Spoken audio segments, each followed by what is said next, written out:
4వ అధ్యాయము 6వ వచనములో దేవుడైన యెహోవా సొర చెట్టు ఒకటి ఏర్పరచి అతనికి కలిగిన శ్రమ పోగొట్టుటకై అది పెరిగి యోనా తలకు పైగా నీడ ఇచ్చినట్లు చేసెను.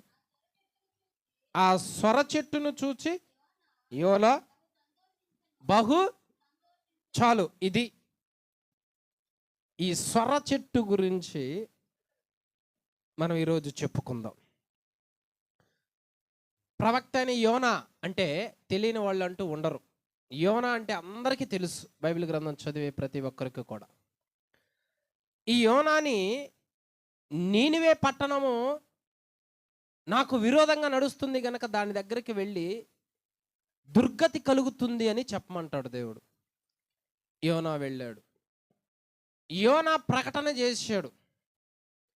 ప్రకటన చేసిన తర్వాత ఆ పట్టణానికి ఏమి సంభవిస్తుందో, ఆ పట్టణం బయటికి వచ్చి ఒక పందిలి అంటే పందిరి వేసుకొని చూస్తా ఉన్నాడు.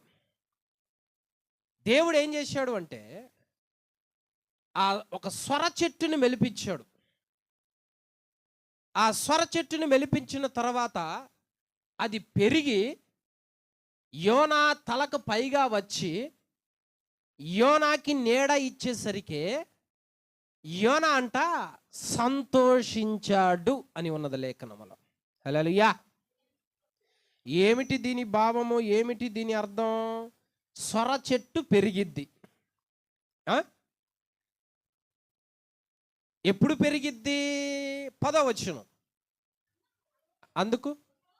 అందుకు యెహోవా నీవు కష్టపడకుండాను పెంచకుండాను ఒక్క రాత్రిలోనే చాలు. ఆ సొర చెట్టు ఎన్ని రోజులు పట్టింది? ఒక్క రాత్రిలో ఆ చెట్టు ఒక మనిషికి నీడనిచ్చేంత ఎదిగిందంట. యోనా కష్టపడలా, యోనా శ్రమించలా, యోనా దానికి తగ్గ శ్రమను అనుభవించలా. కానీ ఒక్క రాత్రిలోనే అది పుట్టింది, ఒక్క రాత్రిలోనే పెరిగింది, ఒక్క రాత్రిలోనే నీడనిచ్చేంత రేంజ్కి ఎదిగిపోయింది. ఏమిటి దీని భావం అంటే ఇక్కడే 5 అర్థాలు చెప్తా, చక్కగా వినండి. కొంచెమైనా మనస్సు అటు వెళితే వాక్యం అర్థం కాదు. చెప్పే పాయింట్లు అంత ఇంపార్టెంట్. యోనా పందిరి కింద కూర్చున్నాడు. పందిరి కింద ఒక్క రాత్రిలో దేవుడు యోనాకి నీడనిచ్చేటట్లుగా, శ్రమ తీరిపోయేటట్లుగా సొర చెట్టు మెలిపించినాడు. ఆ నీడలో ఇతను సంతోషిస్తా ఉన్నాడు. ఇదంతా జరిగింది పెరగటం ఒక రాత్రిలోనే. ఒక రాత్రిలోనే పుట్టింది, ఒక రాత్రిలోనే పుట్టింది. ఏమిటి దీని భావం, ఏమిటి దీని అర్థం? అమ్మా, సొర చెట్టు పెరిగింది. పగులా రాత్రా? రాత్రి. రాత్రి పుట్టింది, అంత ఎత్తుకి ఎదిగింది. జాగ్రత్త. మొదటి పాయింట్ ఏమిటంటే అది చీకటిలో పెరిగింది, చీకటిలో ఎదిగింది, చీకటిలో పుట్టింది. అనగా ఒక వ్యక్తి తప్పు చేసేటప్పుడు వెలుగులో చేస్తాడా, చీకటిలో చేస్తాడా? ఒక వ్యక్తి పాపము చేయాలనుకున్నప్పుడు అందరి ముందు చేస్తాడా, రహస్యంగా చేస్తాడా?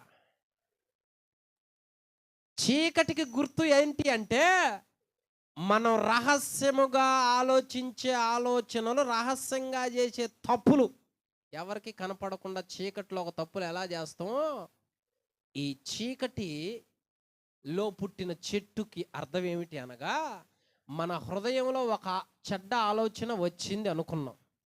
ఎవరికన్నా కనపడుతుందా? ఎవరన్నా చెబుతారా, చూస్తారా?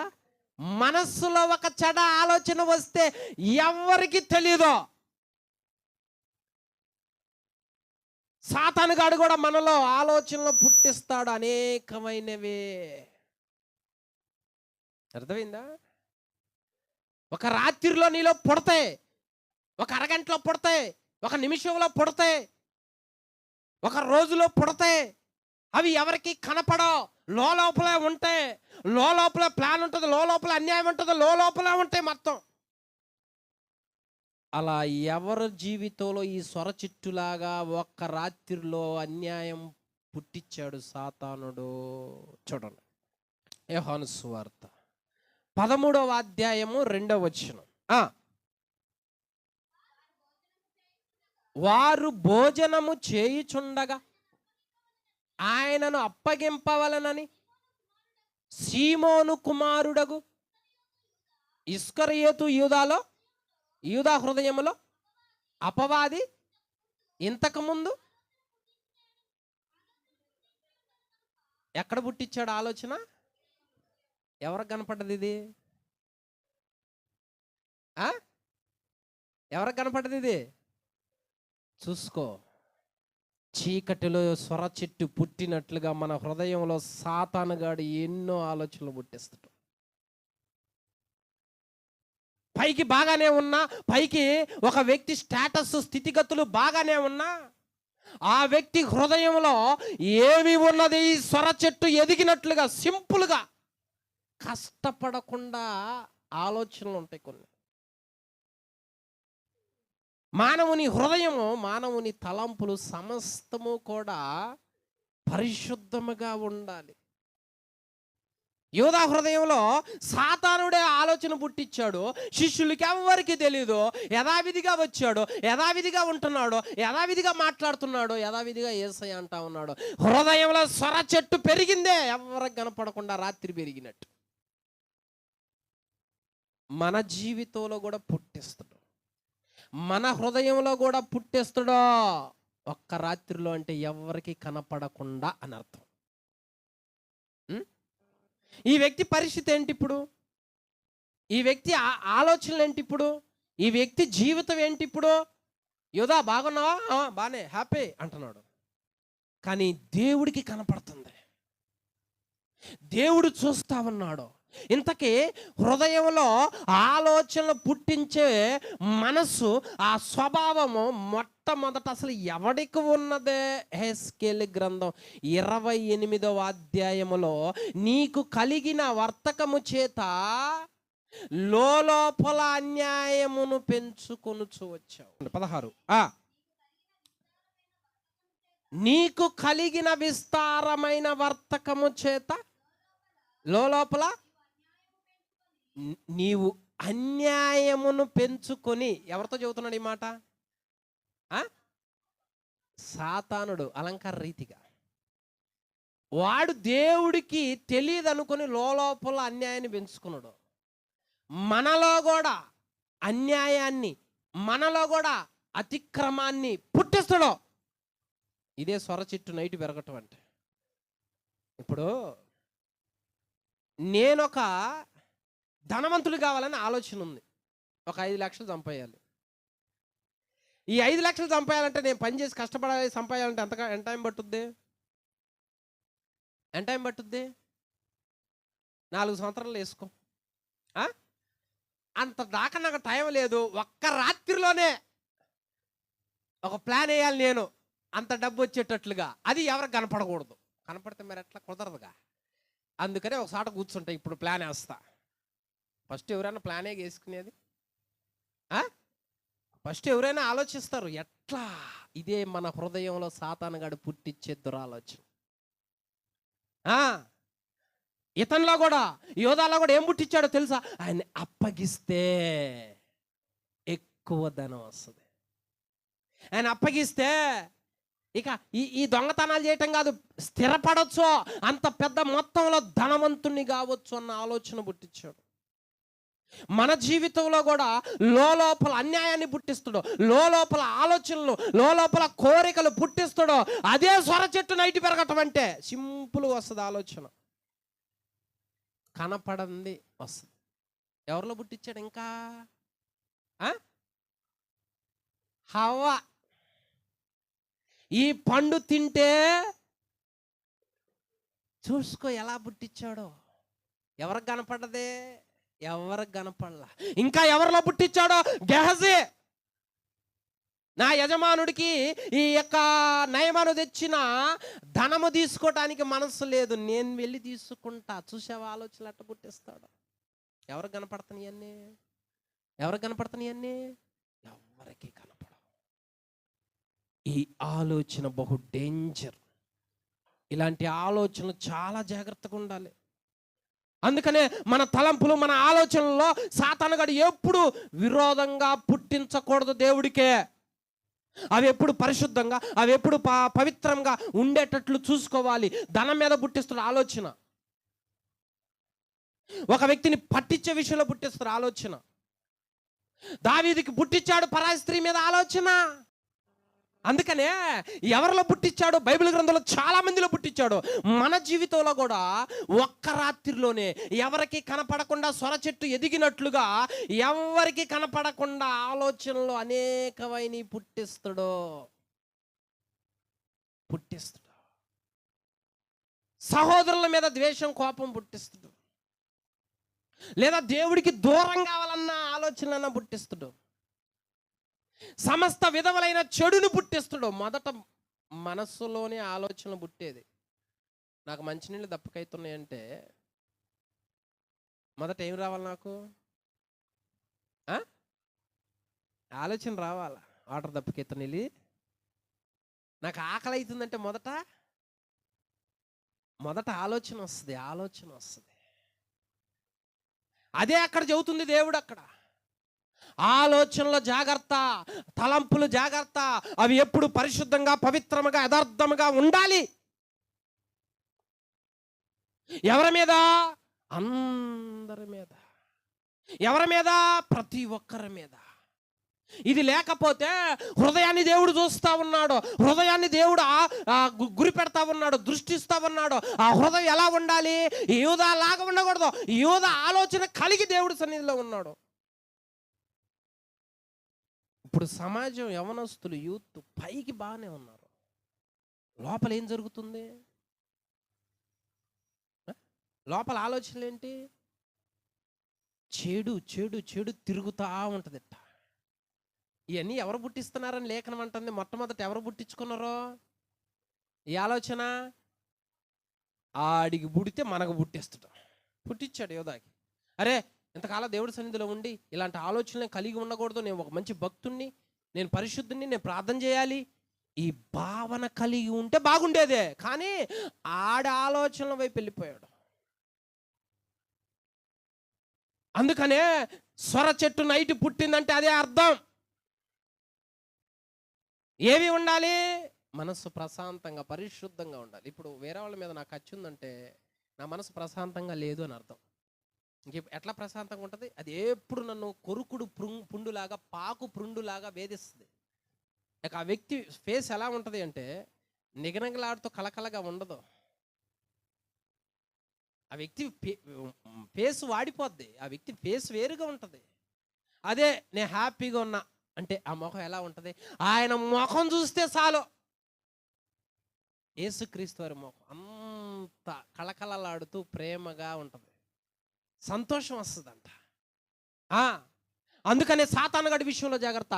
ఎవరి జీవితంలో వాడు విరోధమైన ఆలోచనలు పుట్టించకుండా చూసుకోవాలి. మొదట పుట్టిందే ఆలోచన. సొర చెట్టు నైట్ పుట్టింది.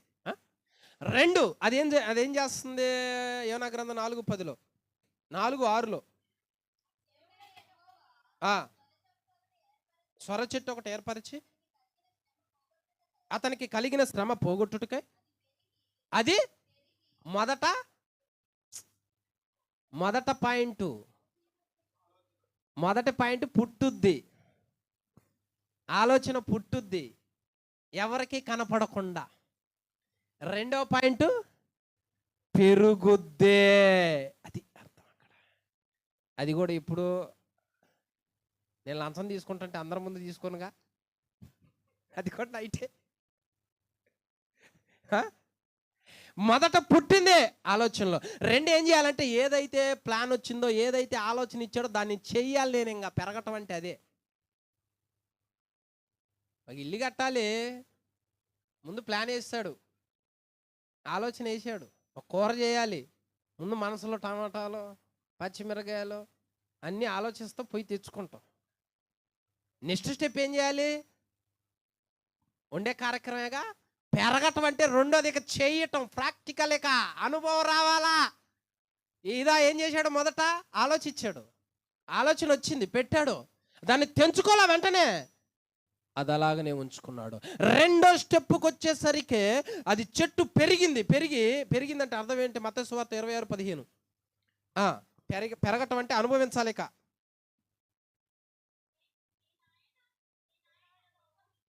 నేను ఆయనను అప్పగించిన ఎడల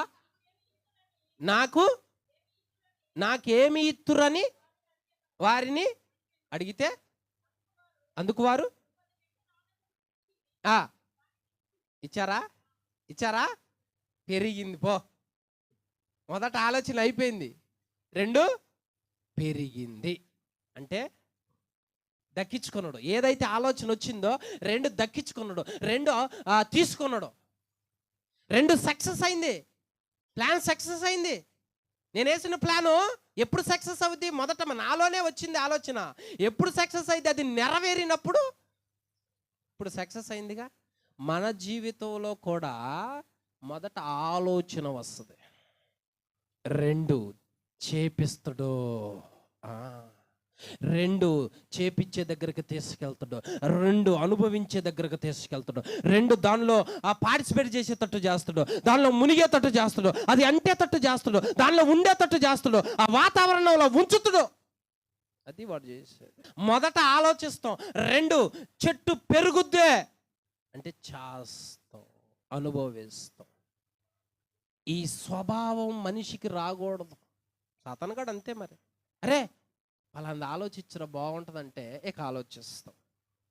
రెండో స్టెప్పులు అలాగనే ఉంచడం, వాడు ఇక చెయ్యిపో అంటాడు, వెళ్తాం, చేస్తాం. ఇదే వాళ్ళు చేసింది అక్కడ. యోధా డబ్బులు తీసుకున్నాడు. ఎన్ని వెండి నాణ్యాలు? 30 వెండి నాణ్యములు. యోధాకి ఏమనిపించింది? ఈ డబ్బు ఉంటే బాగుంటుందని అనిపించింది, ఈ డబ్బు ఉంటే సంతోషం అని అనిపించింది. మన జీవితంలో కూడా ప్రతిదీ దేవునికి విరోధమైనది ఏం చేయాలి అంటే ఆలోచన అనేది రాకూడదు. మొదట ఆలోచనలను బాగా బలంగా శోధిస్తాడు, ఆ తర్వాత చేపిస్తాడు. ఇక్కడ జరిగేది అదే. ఎంతమంది ఈ రోజుల్లో లోపల అన్యాయమును పెంచుకొని అక్రమాలకు పాల్పడుతూ వాళ్ళు చిక్కుకొని ఇతరులను చిక్కుల్లో పెట్టి వాళ్ళ జీవితాలను ఏం చేసుకుంటున్నారు అంటే దేవునికి విరోధంగా చేసుకుంటా ఉన్నారు. ఈ ఆలోచనలు మన జీవితంలో రాకూడదు. అర్థమైందా? యోధాల మొదట ఆలోచన వచ్చింది, రెండు పెరిగింది, పోయి తీసుకున్నాడు. ఆహా, మూట అంటే అర్థం ఏంటి? కాసేపట్లో ధనవంతుడు. మళ్ళీ లంచం అంటే ఎందుకు తీసుకునేది అనుకున్నాం మరి? 5 లక్షలు సంపాదించే టైం పట్టుద్ది. అదే ఇలాంటి ఆలోచనలు వస్తే 5 నిమిషాల్లో పెరిగింది. ఆలోచన వచ్చింది, ఎవరు కనపడకుండా, లంచం తీసుకున్న ఎవరు కనపడకుండా పెరిగింది. ఒక్క రాత్రిలో పుట్టింది, పెరిగింది. అది పెరుగుతాయి. ఇప్పుడు దాని ద్వారా నాకేం వచ్చిందే? ఆస్తి పెరిగింది, పలుకుబడి పెరిగింది, అన్నీ పెరిగాయి, సమృద్ధి పెరిగింది, వస్త్రాలు పెరిగాయి, అన్నీ పెరిగాయే. పెంచుతుడు వాడు, జాగ్రత్త. ఒక్క రాత్రిలోనే పెంచుతుడు, కాసేపట్లో పెంచుతుడు. కష్టపడితే వచ్చింది కాదుగా, శ్రమిస్తే వచ్చింది కాదుగా, ఊరకనే అనుభవించు అనేటట్టు చేస్తాడు. కొన్ని ఆలోచనలు ఉంటే ఇట్లా చేసుకోవటం తప్పు కాదు. లేఖనం ఏమంటుంది? అన్నపానములు పుచ్చుకోవటమే నీకు సంతోషం. అంటే నీ కష్టార్జితాన్ని అనుభవించటమే నీకు సంతోషం, తృప్తి. అంటే ఇప్పుడు నా ఉద్దేశం ఏంటంటే నాకు ఎక్కువ కష్టపడి బుద్ధిగా అట్లా ఒళ్ళు సోమర అయిపోయింది. ఇమీడియట్లీగా బైక్ తీయాలి నేను, ఇమీడియట్లీగా కారు తీయాలి నేను, ఇమీడియట్లీగా ఇల్లు కట్టియాలి, ఇమీడియట్లీగా ఫర్నిచర్ కొనాలంటే ఆలోచన ఏమొస్తుందంటే మొదట ఏం చేస్తే వస్తుంది? దొంగోడు కూడా అంతే. ముందు ఏ ఇంటికో స్కెచ్ చేస్తాడు, ఆ తర్వాత ఆ స్కెచ్ అమలు చేస్తాడు. మనల్ని కూడా అంతే. దేవుడి సన్నిధికి ఎలా దూరం అయిపోవాలి, దేవుడికి ఎలా దూరం అయిపోవాలి, వాక్యాన్ని ఎలా చదవకుండా ఉండాలి, ఎటు తిరగాలి, ఎక్కడ ఉండాలి అనేది ముందే వాడు ఆలోచనలో పుట్టిస్తాడు. ఎందుకంటే వాడు ఆలోచనలు అట్లా పుట్టించుకున్నాడు. అక్కడ నీకున్న పేరు ప్రతిష్టతలో, నీకున్న భక్తి, నీకున్న పరిశుద్ధత, యథార్థత అలాగనే ఉండాలి. కానీ ఇంకా వేరే ఆలోచనలు రాకూడదు. ఆలోచనలు సాతానుడి మనలో నెరవేరకూడదు. నెరవేరితే ప్రమాదం పొంచి ఉంటుంది. మొదట పుట్టింది రెండు, అదే వచ్చిన కంటిన్యూ చేయండి. తర్వాత పెరిగిందిగా, ఇంకేమయ్యాడు? ఏమన్నా తలకు పైగా ఆ సొర చెట్టును చూసి యోనా అంటే అర్థం ఏంటంటే, మొదట పుట్టింది ఆలోచన, ఎవరు కనపడకుండా. 2 అనుభవించా. 3 సంతోషం వస్తుంది. నా ఇంటికి ఒక 5 లక్షలు తెచ్చుకున్నా, దాన్ని బట్టే నాకు సంతోషం అని అనుకుంటున్నాం.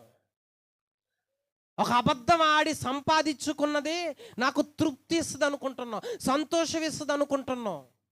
ఒక మోసం చేసి సంపాదించి, లేకపోతే ఒక వ్యర్థమైన అలవాట్లలో, ఒక వ్యర్థమైన తిరుగుళ్ళు తిరుగుతూ అందులోనే సంతోషం ఉందే అని అనుకుంటున్నాం. ఈ రోజుల్లో ఏం చేస్తున్నాం చెప్పు? అల్లరి చేస్తే అల్లరిలో సంతోషం ఉంటుంది అని అనుకుంటున్నాం. 2 స్టెప్పులు అయిపోయినాయి. 3వ స్టెప్పుకి ఎట్లుంటేనే సంతోషం, అంటే ఎటు సంపాదించి తింటేనే తృప్తి. దొంగిలించిన నీళ్లు తీపి, చాటుకు తిన్న భోజనం రుచి. మన భాషలో చెప్పాలంటే చదవరేంది? సామెతలు 9:17. Very good. అది తెలివి లేనోడు వచ్చి చూసి, మంచోళ్ళని కాదులే, తెలివి లేనోడు ఎవడైతే కనపడతాడో, ఎక్కడైతే కనపడతాడో వాడిని చూసి, దొంగిలించిన నీళ్లు తీపి. అది సంగతే. మా బజార్కి కనుక బండి వచ్చిందంటే చాలా అరటికాయల బండి, కొనేది డజనో, పోయేది 10 డజన్లో. అందులో మోస్ట్ సీనియర్ అన్నమాట నేను.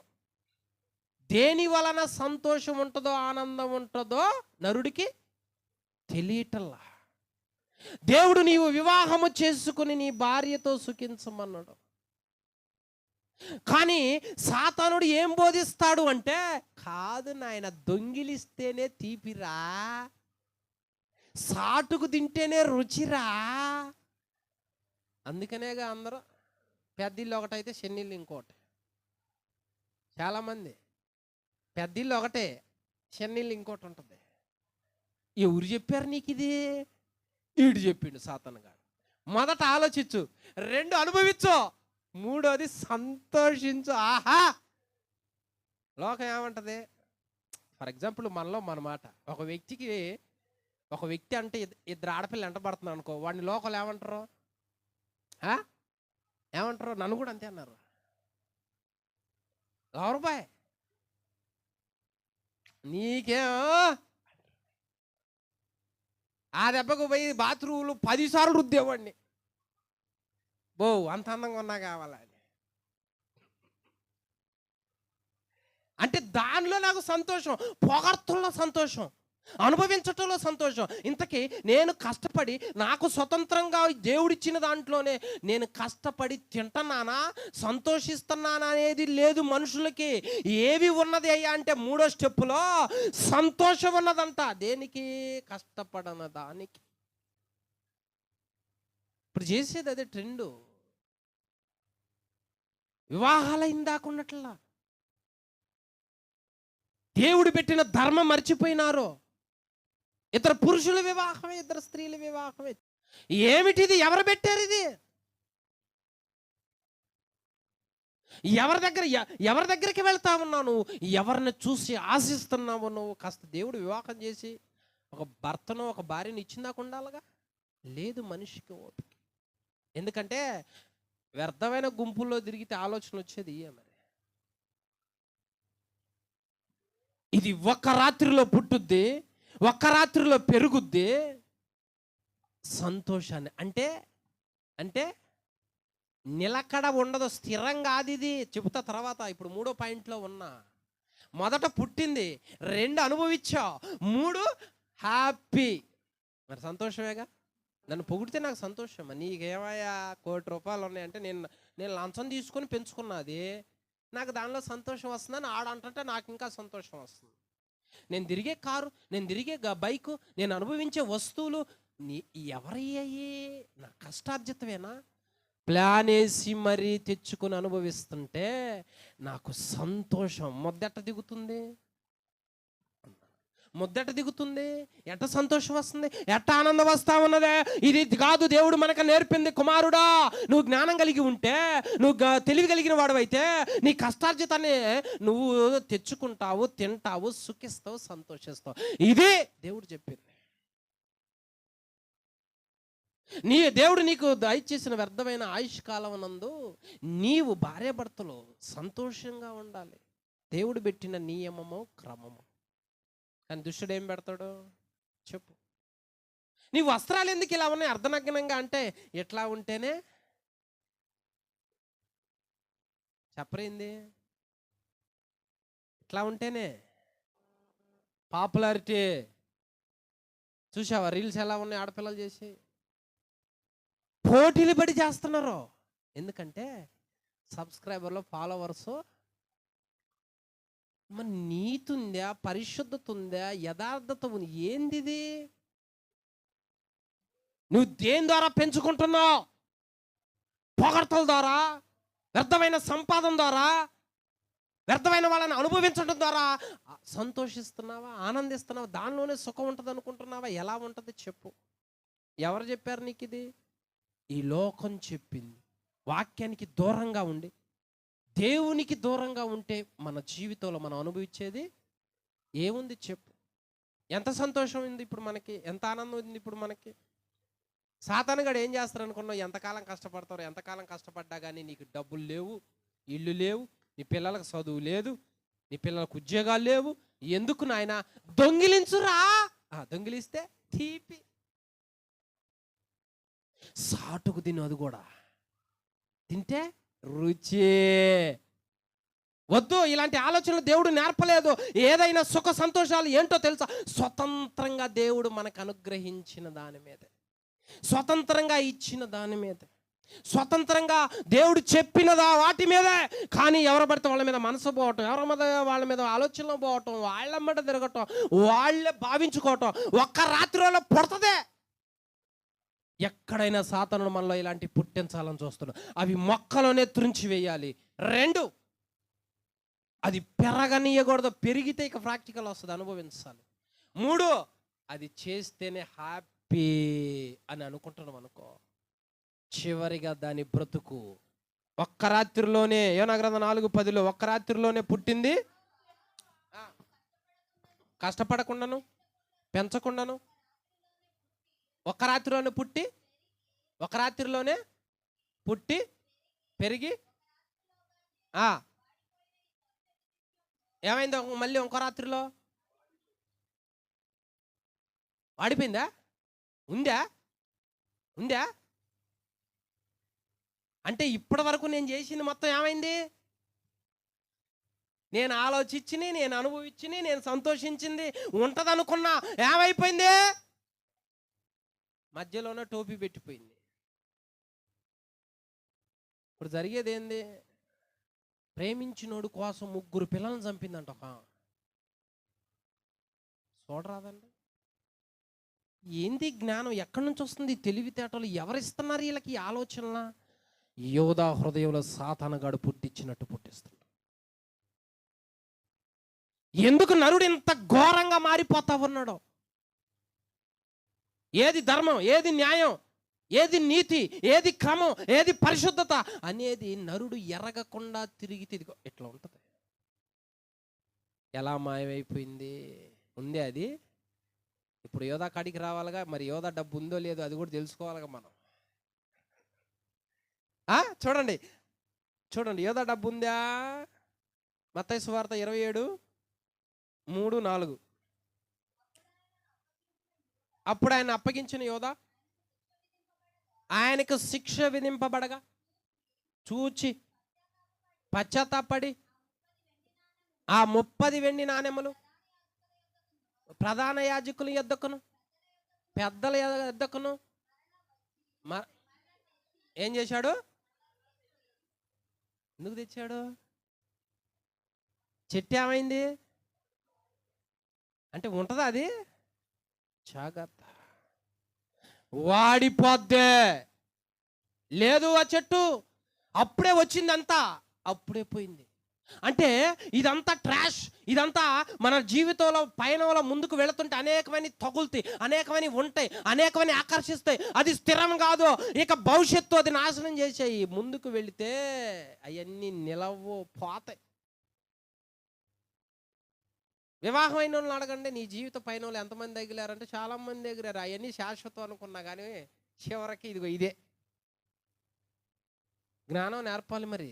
ఇప్పుడు ఎదిగే వాళ్ళకి లైఫ్లో ఇలాంటి ఎన్నో తగులుతాయి, కానీ అవి వాడిపోతాయి అమ్మా, అవి తినివేయబడతాయి, అది ఉండదు, మధ్యలోనే పోతాయి. దానికోసం నీ జీవితాన్ని, దానికోసం నీ బ్రతుకుని, దానికోసం నీ మనసుని, నీ హృదయాన్ని సమస్తం అర్పించుకొని అప్పగించుకొని నువ్వు ఎక్కడికో వెళ్ళిపోతావు, ఎటో వెళ్ళిపోతావు.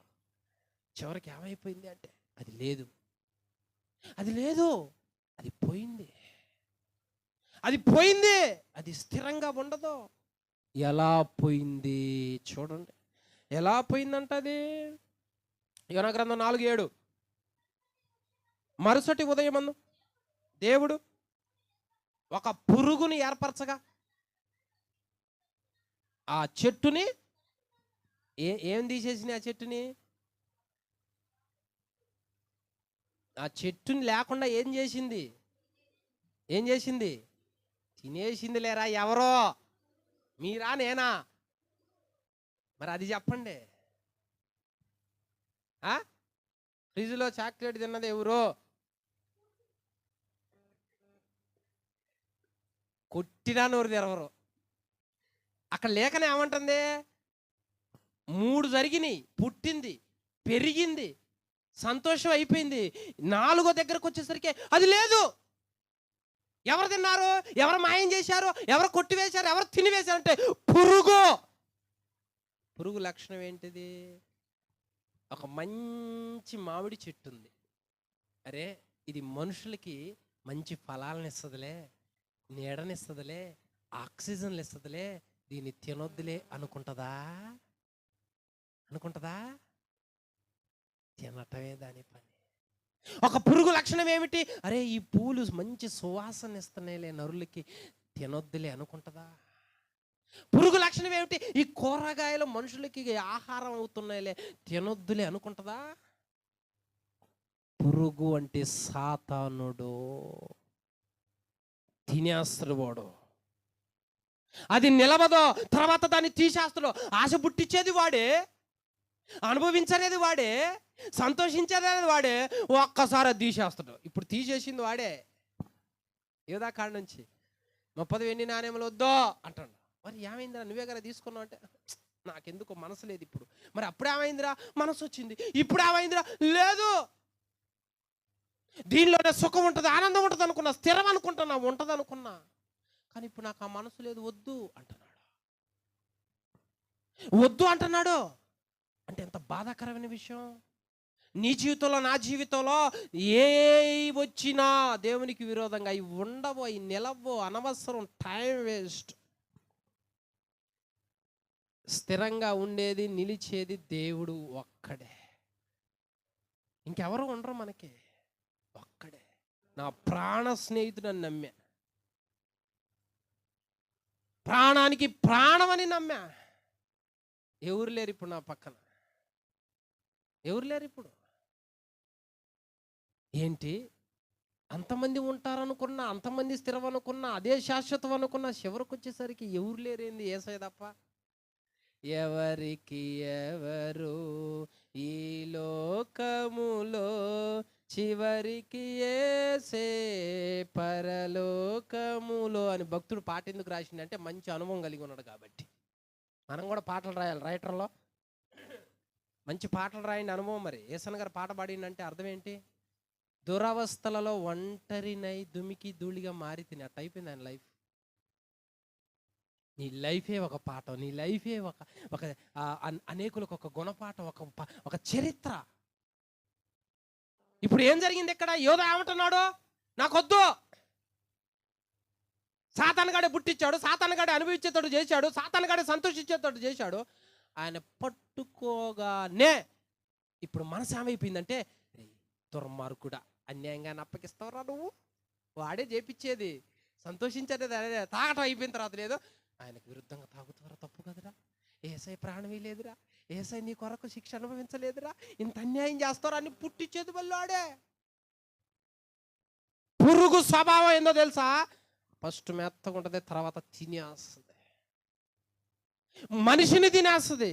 అందుకని ఆరోగ్యాలు పోగొట్టుకున్నారు, మానసికంగా దెబ్బతిన్నారు, మంచి ఆలోచనలు లేవు ఇప్పుడు చాలా మందికి. ఎందుకు ఇలా అయిపోయారు అంటే, ఈ పురుగు తినేసింది, ఈ పురుగు ఏం చేసింది? కనపడకుండా చేసింది, ఈ పురుగు నాశనం చేసింది. కాబట్టి 4వ స్టెప్పుగా అది ఉండదు, స్థిరంగా ఉండదు. లైఫ్లో ఎన్నో ఆలోచనలు పెట్టుకోమాకండి, అదే ఇదాం, ఇదే ఇదాం, అదవుదాం, అదే అవుదాం అని. బ్రతికుంటే దేవుడి చిత్తమైతే చేద్దాం. ఎందుకంటే రేపేమో జరుగునో నాకు తెలియదు, రేపు ఉంటానో ఉండనో తెలియదు. అందుకనే ఎప్పుడో సంవత్సరాల మీద ప్రణాళికలు పెట్టుకుని ఇప్పుడే అయిద్యా కాదా అని బాధపడటం ఎందుకు? చాలామంది జీవితాలు అదే, తెల్లవారితే ఎవరు ఉంటారో ఎవరో తిన్నారో తెలియదు. ఇప్పుడే సంతోషించు, ఇప్పుడే ఆనందించు. కానీ ఎప్పుడో ఏదో అయిద్దని, ఏదో జరిగిద్దని, అసలు జరుగుద్దా జరగదా అని ఎంతోమంది జీవితాల్లో బాధను పెట్టుకుంటా ఉన్నారు. ఇక్కడ జరిగింది ఏంటి?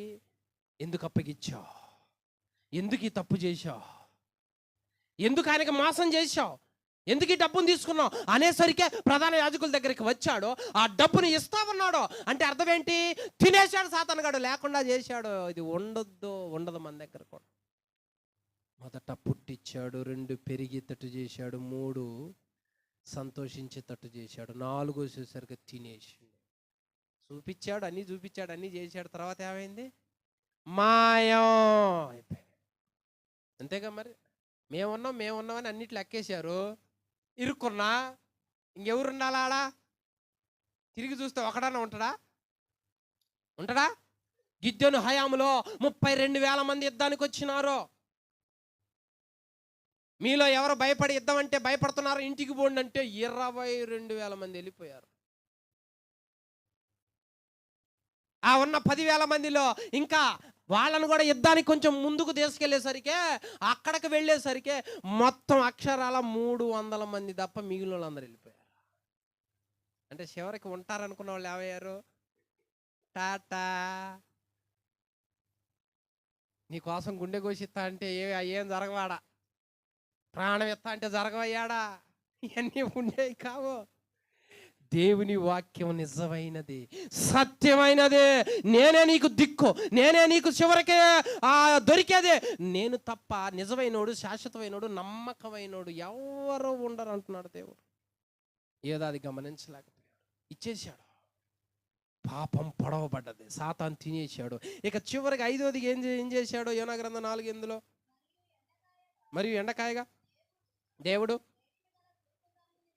వేడిమి గల తూర్పు గాలిని రప్పించును, యోనా తలకి ఎండ దెబ్బ తగలగా సొమసిల్లి బ్రతుకుట కంటే. చివరికి లైఫ్ ఏమైంది? పుట్టించాడు, అనుభవించేటట్టు చేశాడు, సంతోషం వచ్చేటట్టు చేశాడు, 4 తీసేసాడు.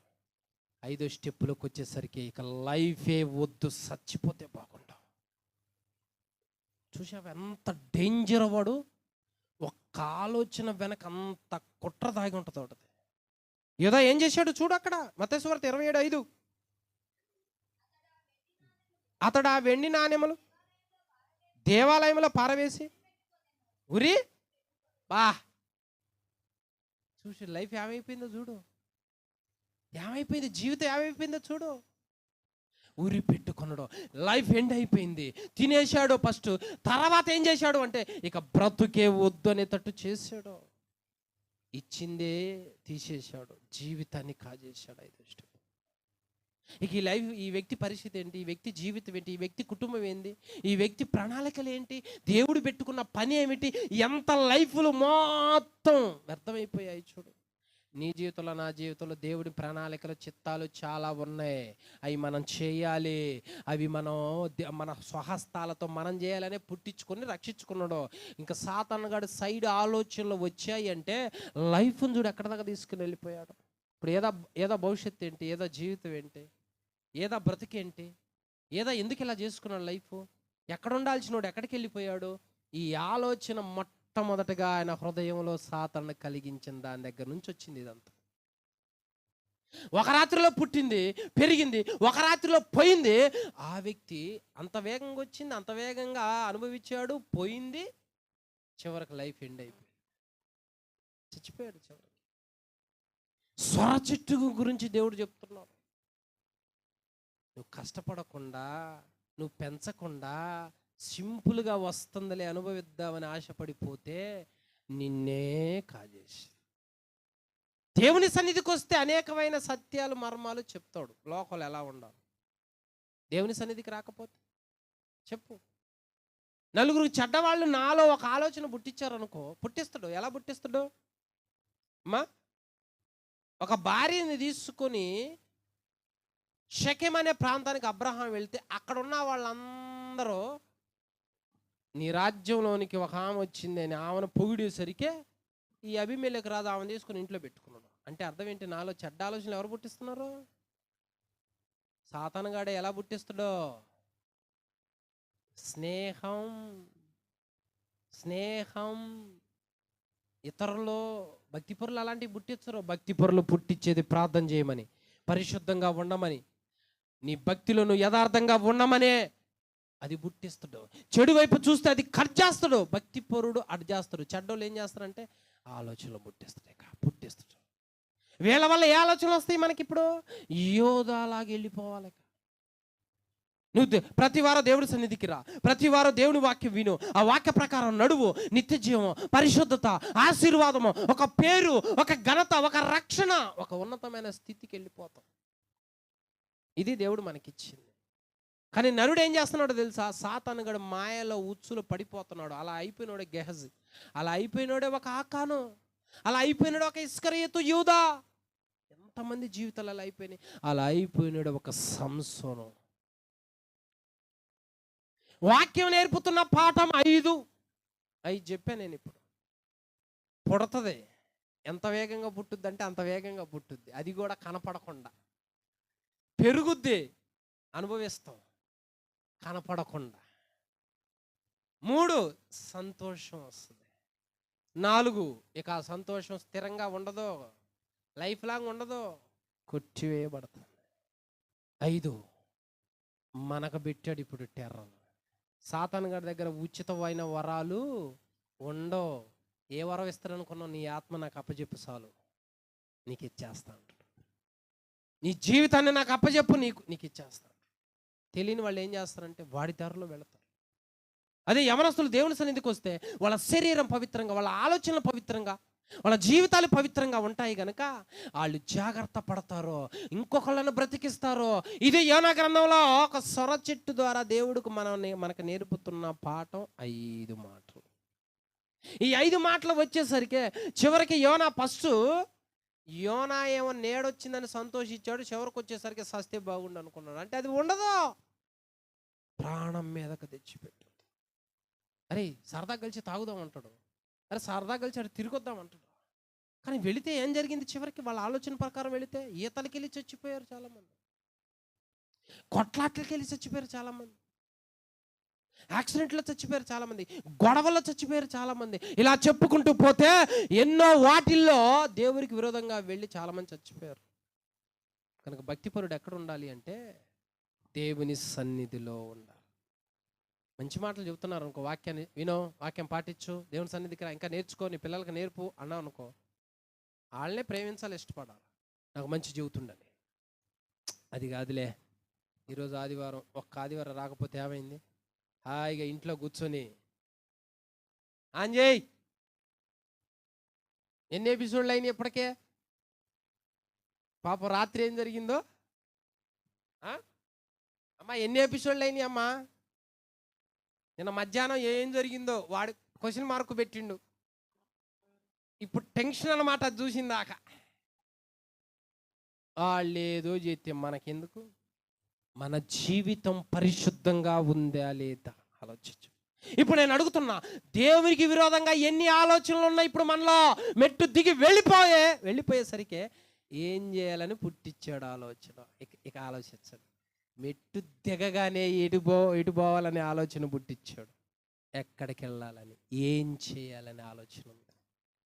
మధ్యలోనే తెంచేసుకో, ఇది తప్పు అని. అది తెంచి వేసుకోకపోతే అనుభవించే రేంజ్కి తీసుకెళ్తాడు. అప్పటికి తెగిపోకపోతే ఎక్కడ దాకా పోద్ది? సావు దాకా పోతుంది. దేవుడికి దూరం, జీవితం అయిపోయింది, టైం పోయింది. ఒక వ్యక్తి లైఫ్ చూడాలైంది. ఎవరి జీవితాలు అలా కాకూడదని వాక్యం చెబుతా ఉన్నది. అందరూ ఎలా ఉండాలి? దేవుని బిడ్డలుగా సింహాసనం మీద దర్జాగా ఉండాలి. దేవుని కోసం ప్రాణం అర్పించే రేంజ్కి ఎదగాలి. ఒక నాయకుడి కోసం కాదు ప్రాణం అర్పించేది, దేవుని కోసం. ఒక భక్తిపరుడు చావటానికనే ఇష్టపడతాడు కానీ రాజీ పడడు. అది దేవుడు కావాలని కోరుకునేది. అందరికీ వందనములు. ఖడ్గం మినిస్ట్రీ వీడియోలకు సంబంధించిన బుక్కు ప్రింట్ అయి సిద్ధముగా ఉన్నది. మొదటి బుక్కు ఈ కనిపించే 30 అంశాల మీద ఉన్నది. కావలసిన వారు ఈ నెంబర్కు కాల్ చేసి ఆర్డర్ చేసుకొనగలరు.